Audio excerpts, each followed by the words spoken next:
सीखो। इसी तरह से कुछ सब्जेक्ट्स बता रहा हूं जो बहुत ज्यादा इस्तेमाल होते हैं स्पोकन इंग्लिश के अंदर, उन्हीं में से एक है दैट।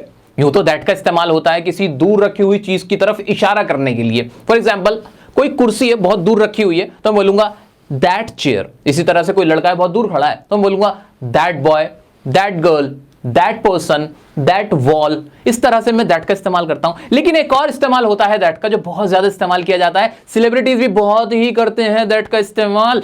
वो दैट का इस्तेमाल क्या है?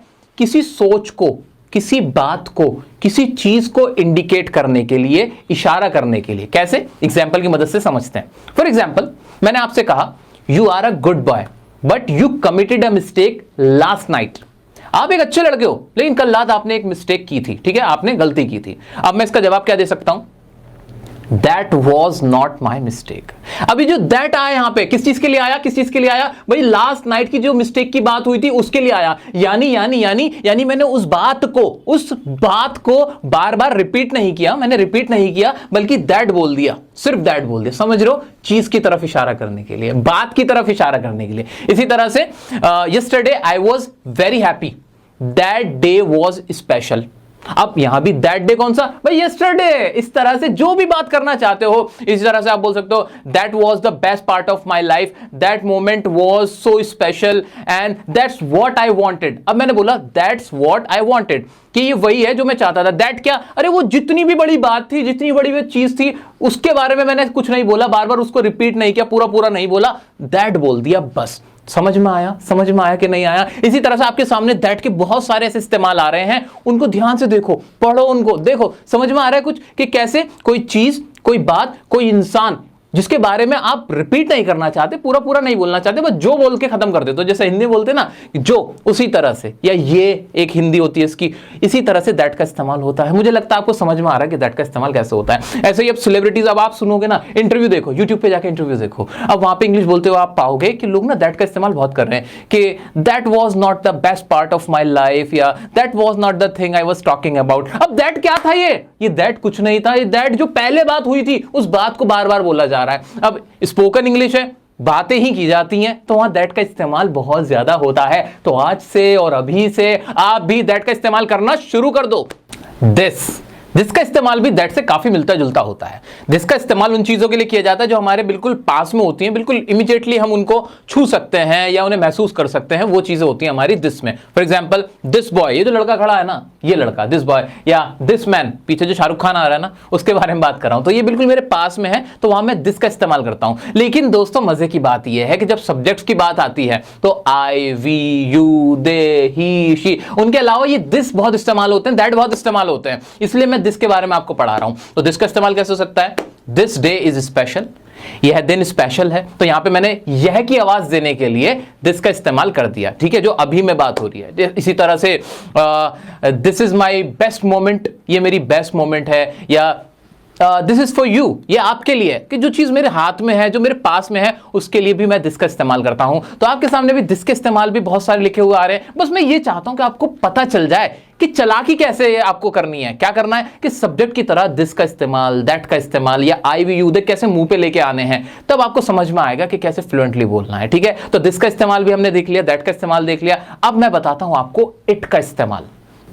इट का इस्तेमाल क्या होता है?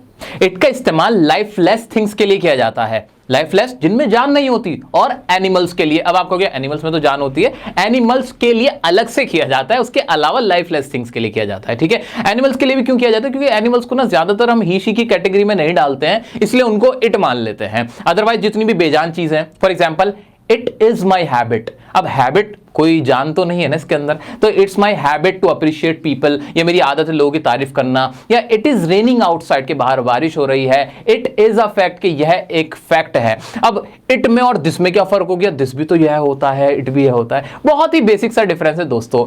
इट जो होता है हमारा, ये होता है हमारा थर्ड पर्सन, थर्ड पर्सन मतलब किसी तीसरे की बात हो रही है, कोई तीसरी चीज की बात हो रही है।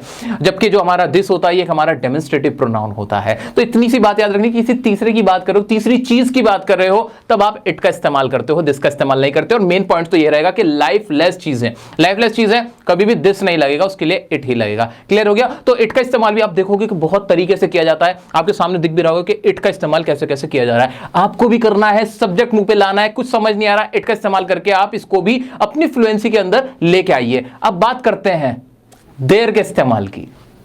देयर का यूं तो इस्तेमाल होता है वहां के लिए, हेयर यहां के लिए और देयर वहां के लिए, लेकिन देयर का एक और बड़ा खतरनाक और बड़ा मजेदार इस्तेमाल होता है सब्जेक्ट को इंट्रोड्यूस करने के लिए। क्योंकि अभी हम बात कर रहे हैं कि किस तरह से आपको सब्जेक्ट्स मुंह पे लाने हैं, तो मैं उन सभी सब्जेक्ट्स के बारे में बात कर रहा हूं जिनका फ्रीक्वेंटली यूज कर सकते हैं आप और किया जाता है। तो उसी में से एक होता है हमारा देयर का इस्तेमाल मैंने जैसे कि आपको बताया है कि सब्जेक्ट को इंट्रोड्यूस करने के लिए किया जाता है।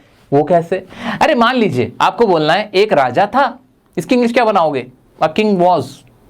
ये गलत था, ये कंप्लीट नहीं था, इसको पूरा करने के लिए देयर का इस्तेमाल किया गया। There was a king. आपने ऐसा बहुत बड़ा बार देखा भी होगा, बहुत बार आपने इस तरह के सेंटेंस पढ़े होंगे, सुने होंगे, है ना? तो यहां पे इसका मतलब क्या बना? वह राजा था, there was a king, change कुछ भी नहीं था, यानी देयर की कोई आवाज नहीं आती, देयर की कोई हिंदी नहीं होती। इसका इस्तेमाल सिर्फ और सिर्फ जब हमारे पास कुछ सब्जेक्ट को इंट्रोड्यूस करने के लिए नहीं होता तब हम कर देते हैं। क्लियर हो गया? इसी तरह से देयर आर सम रूल्स, के सम रूल्स हैं। अब इसको कैसे बनाओगे? Some rules are. जब भी इस तरह की सिचुएशन में फंस जाओ ना तो देयर का इस्तेमाल करना सीखो। अच्छा, इसको और कितने अच्छे से समझ पाओगे आप? जब इसको पढ़ोगे ना, इसके ज्यादा से ज्यादा इस्तेमाल पढ़ोगे तब समझ में आ जाएंगे। आपके पीछे बहुत सारे देयर के सेंटेंसेस बने हुए दिख रहे हैं, उससे आपको अंदाजा लग जाएगा अच्छा इस तरह से देयर का इस्तेमाल हो रहा है। वहां पे आपको क्लियरली समझ में आ जाएगा कि सेंटेंस कंप्लीट नहीं था, इसलिए देयर हमने सब्जेक्ट को इंट्रोड्यूस करने के लिए, भाई ये हमारा सब्जेक्ट है, ये बताने के लिए हमने देयर का इस्तेमाल कर लिया। तो दोस्तों यहां पे खत्म होते हैं कुछ हमारे बहुत ही प्यारे प्यारे कॉन्सेप्ट, जहां मैंने आपको सिखाया है कि किस तरह से आप सब्जेक्ट्स अपने मुंह पे लेके आएंगे। और मुझे पूरी उम्मीद है कि आप मेरा कहां मानोगे।